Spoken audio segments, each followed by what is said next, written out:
Her Excellency, Dr. Ergogi Tesfaye, Minister of Women and Social Affairs of the Federal Democratic Republic of Ethiopia, Honorable Mrs.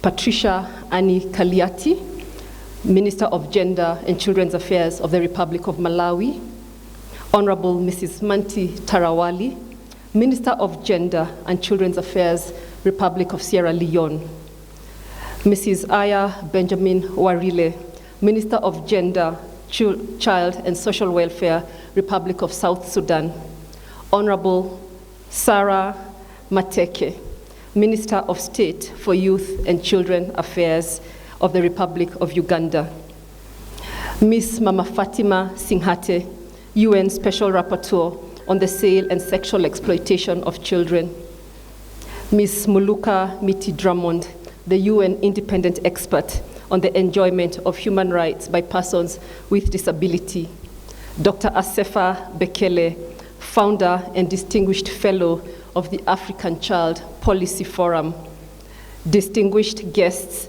ladies and gentlemen, it gives me great pleasure this morning to welcome you to Addis Ababa, the city of 13 months of sunshine, the land of injera and coffee, and the home of Lucy and Ardi, the first oldest known human beings on this earth, and to welcome you to this Pan-African Symposium on Violence Prevention.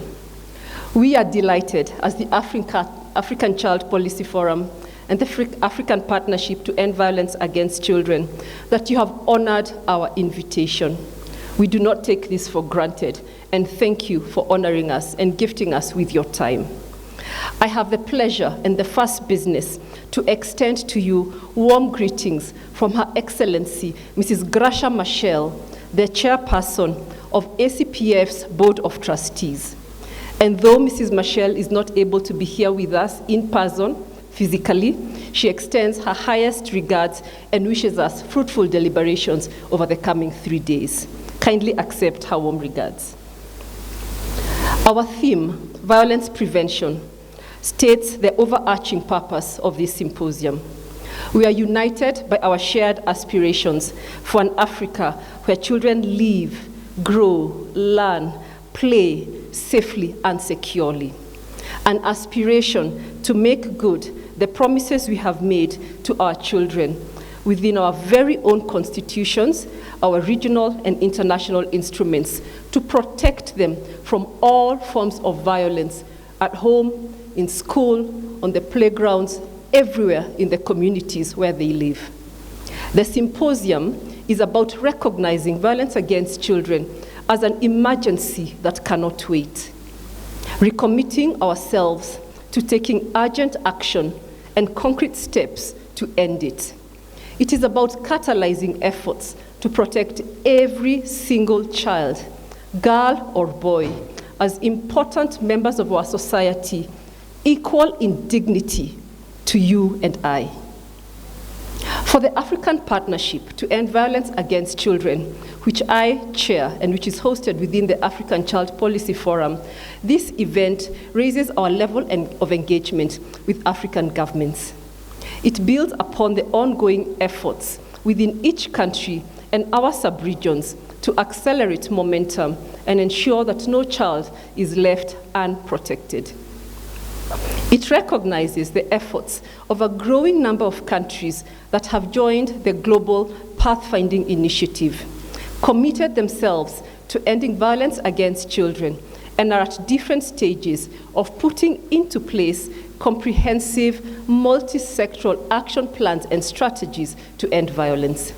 We also recognize the intentions of other countries represented here who are aspiring to join this pathfinding initiative. Madam Ministers, ladies and gentlemen, by coming together here, we have the rare opportunity to share our knowledge and experiences on what works in violence prevention in our different geographical, political, and socio-economic contexts. Our deliberations over the next 3 days will go a long way in strengthening government's accountability to children, It will hasten progress in states meeting their international, regional, and national obligations. I believe, and I am convinced, that our shared commitment and sense of accountability are key in forging a common understanding on what needs to be done and the urgency with which it needs to happen.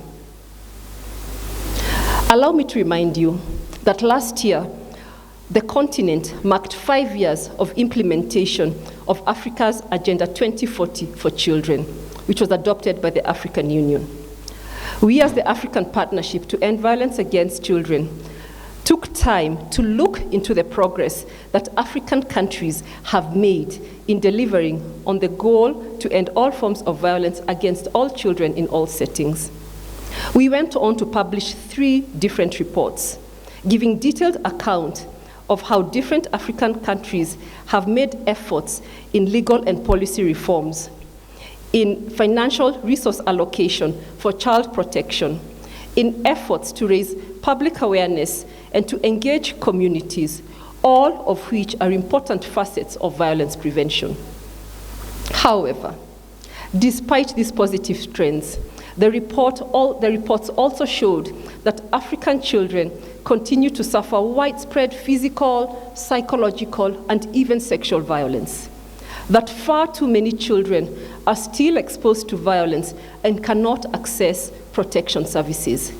That unstable political and social environments, health and climate-related emergencies have all increased the likelihood of violence against children being committed and with impunity, and these have also disrupted services for victims.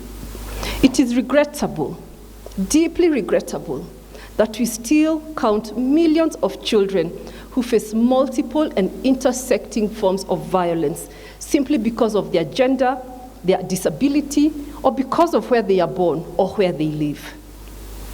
As a result, they are subjected to abuse, violence, and exploitation with little or no protection from the communities or the state.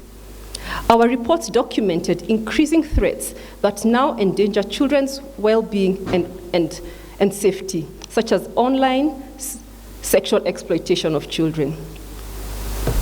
But all is not lost, and all is not hopeless.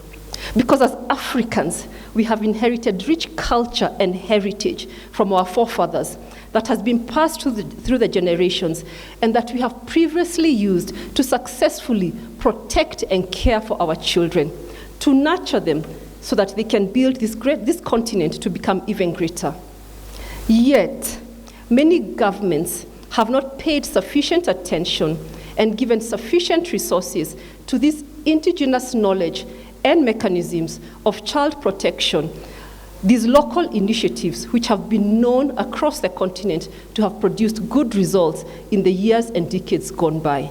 I urge you to pay attention to these. Those that are positive, we can adopt, scale up, and borrow. Honorable ministers, ambassadors, distinguished guests, ladies and gentlemen, there are numerous threats and challenges that children face. I will draw your attention to only 3 for this brief time that I have. First is the under-resourcing of violence prevention programs. Second is the weak intersectoral coordination that often leads to duplication of resources and wastage of even more scarce resources.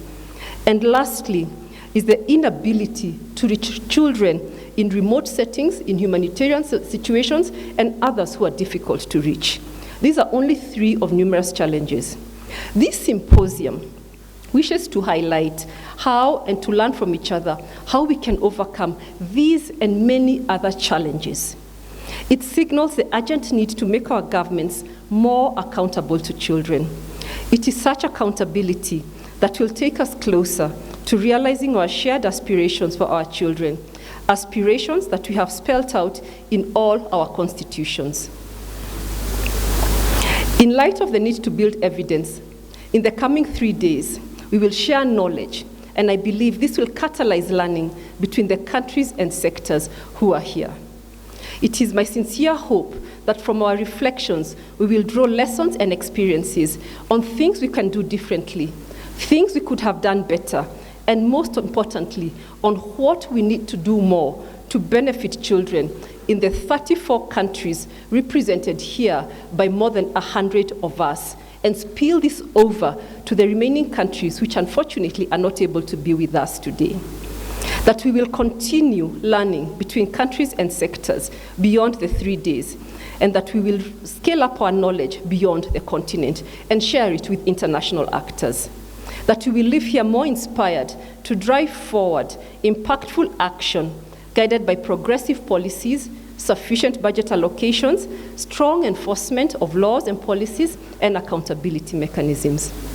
Dear participants, I invite you in the 3 days that we are here to engage frankly and openly in the deliberations and discussions, to build the necessary linkages among yourselves, and so that we can learn from each other. Borrowing and adapting what has worked in other countries will enable us to move faster towards achieving our promises for our children. Above all else, honorable ministers, your excellencies, it is sustained political commitment and financial investment that are key to driving violence prevention, to keeping our children safe and secure. I am optimistic that we will deepen our personal commitment before we leave, and that we will do more to make these enduring outcomes of this symposium. Finally, ladies and gentlemen, we, the African Child Policy Forum, and the African Partnership to End Violence Against Children convey our sincere, heartfelt gratitude to the government of the Federal Democratic Republic of Ethiopia and our partners for the support they have given us towards organizing and hosting this event. I wish you a comfortable stay, and please enjoy our 13 months of sunshine, coffee, and injera. Thank you for your attention.